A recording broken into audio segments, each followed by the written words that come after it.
Muzaffarpur ward 23 के पूर्व पार्षद राकेश सिन्हा पप्पू की मौत के बाद उनके बेटे ने मुजफ्फरपुर के एक अस्पताल पर गलत इलाज करने का आरोप लगाया है। उनके बेटे का आरोप है कि अस्पताल में गलत इलाज किया गया, जिससे उनके पिता की मौत हो गई। दरअसल राकेश सिन्हा पप्पू की मौत बीते दिनों लखनऊ के पीजीआई में इलाज के दौरान हो गई थी। उनके पुत्र अनुनय कुमार ने बताया कि 5 मई की रात पापा को सीने में दर्द हुआ। हम घबराकर उन्हें उर्मिला हार्ट हॉस्पिटल ले गए। वहां डॉक्टर अनिल सिंह ने बिना किसी पुख्ता जांच के तुरंत कहा, इन्हें सीवियर हार्ट अटैक आया है, हार्ट फेल हो रहा है, बचने की संभावना सिर्फ 1% है। आईसीयू में भर्ती कर लिया गया। सैकड़ों इंजेक्शन और दवाइयां दी गई। परिवार को डर में रखकर भगवान का नाम लेने को कहा गया। सबसे चौंकाने वाली बात ये थी कि डॉक्टर को पता था कि पापा को जो दर्द हुआ है वो हार्ट अटैक नहीं बल्कि डाइसल्फिरम अल्कोहल रिएक्शन की वजह से हुआ था। बावजूद इसके उन्होंने कहा कि रिएक्शन से हार्ट अटैक हुआ है और बिना किसी पुष्टि के महंगा कार्डियक ट्रीटमेंट शुरू कर दिया। मैंने डॉक्टर से कई बार अनुरोध किया कि पापा की एंजियोग्राफी कराई जाए ताकि सही कारण पता चले, लेकिन हर बार बहाना बनाकर बात को टाल दिया गया। पापा अगले दिन खुद कहने लगे, मुझे घर ले चलो, लेकिन डॉक्टरों ने कहा कि अभी स्थिति नाजुक है, डिस्चार्ज नहीं कर सकते। 7 मई की रात 12 बजे पापा को कमर में असहनीय दर्द हुआ। आईसीयू स्टाफ को तुरंत सूचित किया गया, लेकिन किसी ने गंभीरता से नहीं लिया। उन्हें केवल दर्द और नींद की दवा देकर सुला दिया गया। 2-3 घंटों में उनके दोनों पैर सुन्न हो गए। हमें सुबह 4 बजे इसकी सूचना दी गई। डॉक्टर सुबह 5 बजे आए और बोले कि पैर में दिक्कत तो है, इंजेक्शन दे दिया गया है, और बोले कि 3-4 घंटे और रुको, मैं एक न्यूरोलॉजिस्ट को हार्ट हॉस्पिटल में ही बुलाने की कोशिश करता हूं। खैर, न्यूरोलॉजिस्ट को दोपहर 12 बजे उनके क्लिनिक में ही हमने दिखवाया। उन्होंने तुरंत जरूरी स्टेरॉइड दे दिया, लेकिन डॉक्टर अनिल सिंह ने हमें फिर डराया कि इससे हार्ट पर असर हो सकता है। हम पहले ही डराए जा चुके थे, इसलिए कहीं और ले जाने की हिम्मत नहीं हुई। 5 दिन इसी भ्रम और डर के बीच बीते। जब कोई सुधार नहीं हुआ, तब हमने हिम्मत करके पापा को आईजीआईएमएस पटना और फिर पीजीआई लखनऊ ले गए। वहां जो सच्चाई सामने आई, उसने हमें भीतर तक झकझोर दिया। दोनों जगह डॉक्टरों ने स्पष्ट कहा कि पापा को कभी हार्ट अटैक हुआ ही नहीं था। ईसीजी और इको पूरी तरह सामान्य थी। हार्ट की सभी दवाइयां बंद कर दी गई।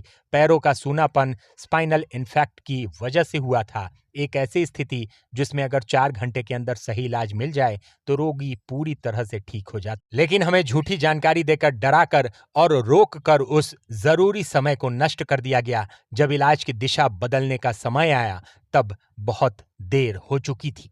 वहीं लगाए गए सभी आरोपों को लेकर उर्मिला हार्ट हॉस्पिटल के डॉक्टर अनिल सिंह ने कहा कि अल्कोहल छुड़ाने के लिए एक मेडिसिन उन्होंने बिना डॉक्टर की सलाह से लिया था, जो मेडिसिन नशा मुक्ति में ही इस्तेमाल होता है। उसके बाद उन्होंने फिर से अल्कोहल लिया, जिसकी वजह से उनके छाती में दर्द हुई। छाती में दर्द होने के बाद हम लोगों ने हार्ट अटैक का टेस्ट कराया। 6 तारीख को जो टेस्ट पॉजिटिव आया था।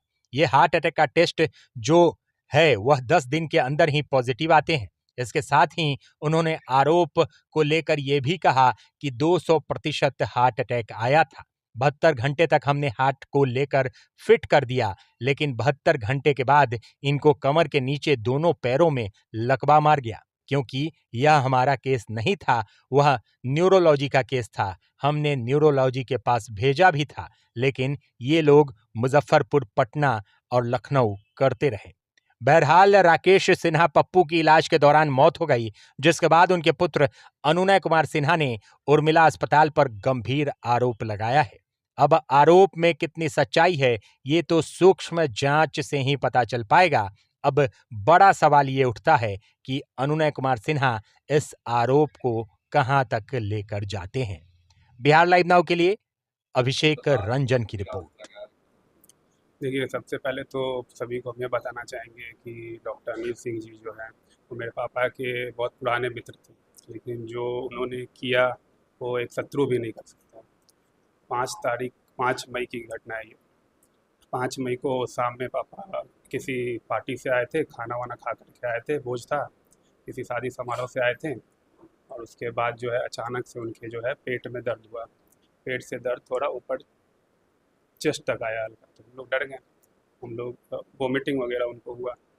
तो हम लोग उनको लेकर के उर्मिला हार्ट हॉस्पिटल ले गए, क्योंकि वहीं से इलाज चलता था इनका, और वो पापा के मित्र भी थे, तो वहाँ ले गए। डॉक्टर ने इमरजेंसी में एडमिट किया, फिर उसके बाद वहाँ से डायरेक्ट आईसीयू में एडमिट कर दिया, और हमें बोला कि इनको बहुत ही सीवियर हार्ट अटैक आया है और 100 में से एक आदमी बस बच सकता है इससे। तो हम लोग बहुत डर गए। हम लोग बोले ठीक है, आप तो पापा के दोस्त हैं, जैसे आपको इलाज करना है कीजिए, हम लोग अपना फुल आपको सपोर्ट देते हैं। उसके बाद इनका इलाज चालू हुआ। अगले दिन सुबह पापा हमको बोले कि चलो अब हम ठीक हैं, घर ले चलो। तो हम डॉक्टर से बात किए कि हार्ट अटैक है तो एंजियोग्राफी वगैरह कीजिए, एंजियोग्राफी से ही ब्लॉकेज का पता चलेगा, बिना उसके तो हार्ट का इलाज हो नहीं सकता है। डॉक्टर ने बोला कि अभी स्टेबल होने दो, उसके बाद एंजियोग्राफी करें। तो हमने उनकी बात मान ली, ठीक है। फिर मैंने शाम में एक बार और रिपीट किया कि एंजियोग्राफी कर लेते ताकि जो दिक्कत है वो पता चल पाती। नहीं माने, बोले कि 72 घंटे ऑब्जर्वेशन में रखना पड़ेगा और 48 घंटे तो काफ़ी क्रिटिकल है, दोबारा हार्ट अटैक आने की संभावना होती है। तो हम लोग डर गए, वहीं पे रखे। फिर 7 मई की रात को लगभग 12 बजे के आसपास उनके कमर में बहुत जोर का दर्द हुआ। तो हम लोग गए उनसे आईसीयू में मिलने, दादी वगैरह सब लोग गई, उनको मूव वगैरह हम लोग लगा दिए, क्योंकि वहाँ के जो स्टाफ थे, एक तो आईसीयू में डॉक्टर नहीं था वहाँ पे, सिर्फ 2 नर्सिंग स्टाफ जिनको बोलने पे भी कुछ सुनते नहीं थे। तो दादी ही गई, दादी उनके कमरे मूव वगैरह लगाई। उसके बाद हम लोग कोशिश किए कि पापा को आराम मिले। उसके बाद हम लोग को आईसीयू से वहाँ से बोला गया कि आप ज़्यादा देर तक नहीं रह सकते, आप लोग जाइए। तो हम लोग बाहर चले गए। 4 घंटे तक, 4 बजे तक हम लोगों को कोई इन्फॉर्मेशन नहीं दिया गया। 12 से 4 के बीच में हम लोग नीचे रहे। 4 बजे हम लोगों को बोला गया कि जा कर के मिल लीजिए।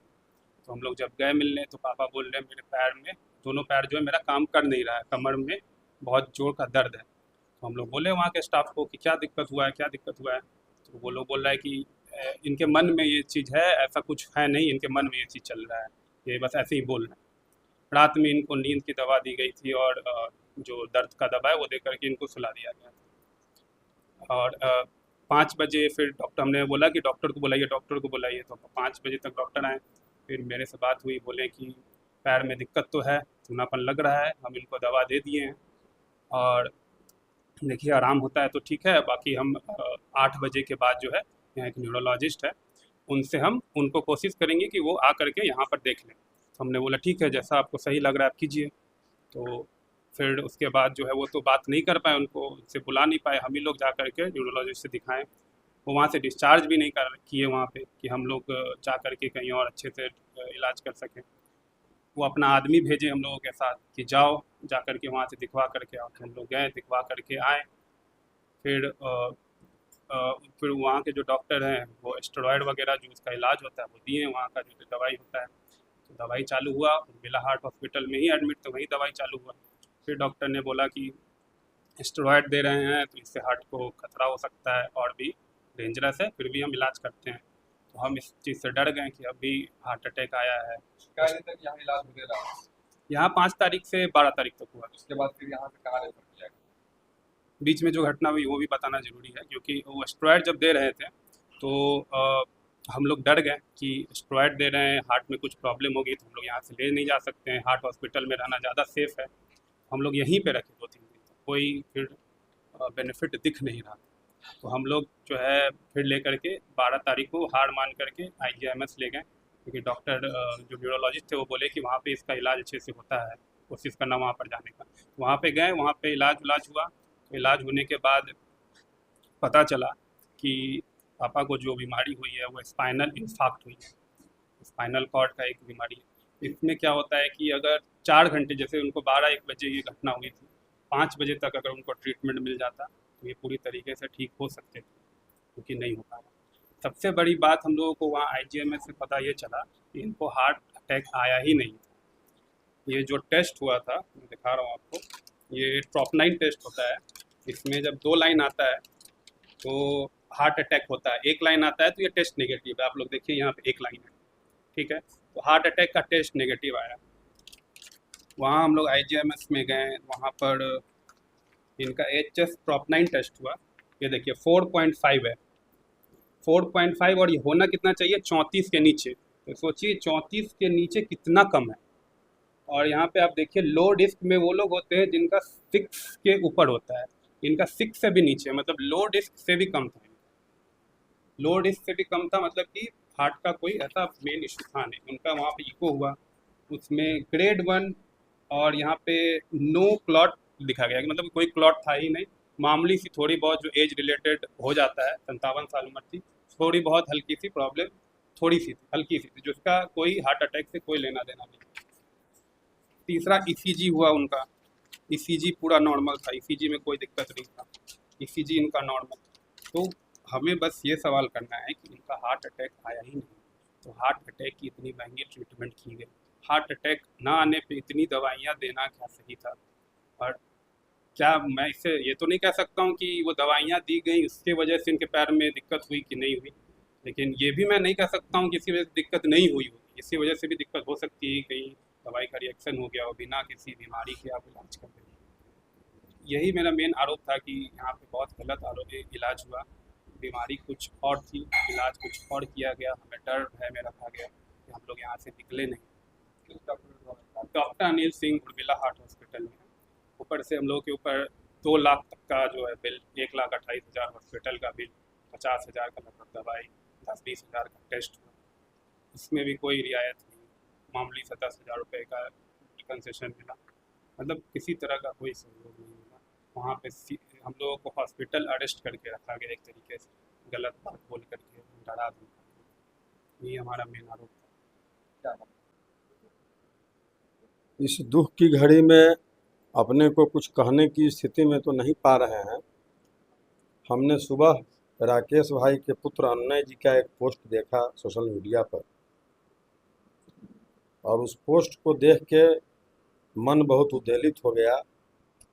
तो हम और आनंद पटेल भाई अभी यहाँ पहुँचे हैं, और हमको ऐसा लग रहा है कि राकेश भाई का जो इलाज मुजफ्फरपुर में उर्मिला हार्ट हॉस्पिटल में हुआ, वो इलाज इनके मृत्यु होने के कारणों में एक महत्वपूर्ण कारण हो सकता है, और उसकी जांच आवश्यक है।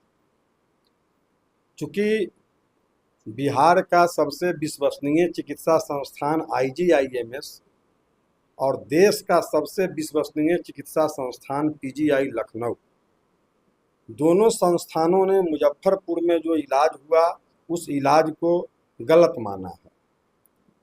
तो ऐसे में यह सवाल बिल्कुल उठ रहा है और उठना चाहिए कि मुजफ्फरपुर में 7 दिन तक रोक के रखना, ICU में रखना, इलाज करना, वो सब सही था या गलत था। हम लोग विचार कर रहे हैं कि राकेश भाई का जो इलाज हुआ है मुजफ्फरपुर से पटना से लखनऊ तक में, प्रशासन और सरकार इसकी विधिवत जांच कराए, जो जांच रिपोर्ट है उसके आधार पर कि लापरवाही कहाँ हुई है। यह इसलिए भी ज़रूरी है कि राकेश भाई मुजफ्फरपुर जिला के एक सजग, कर्मठ और जुझारू सामाजिक कार्यकर्ता थे, वार्ड पार्षद भी रहे। आज मुजफ्फरपुर में चुनावी राजनीति के बहुत सारे लोग पद पर और पद के बाहर हैं। उन तमाम लोगों को जिताने में कहीं न कहीं राकेश भाई ने अपनी महत्वपूर्ण भूमिका अदा की है। श्रद्धेय जॉर्ज फर्नांडिस साहब के चुनाव में इनकी बड़ी भूमिका अभी हमको स्मरण में आ रहा है।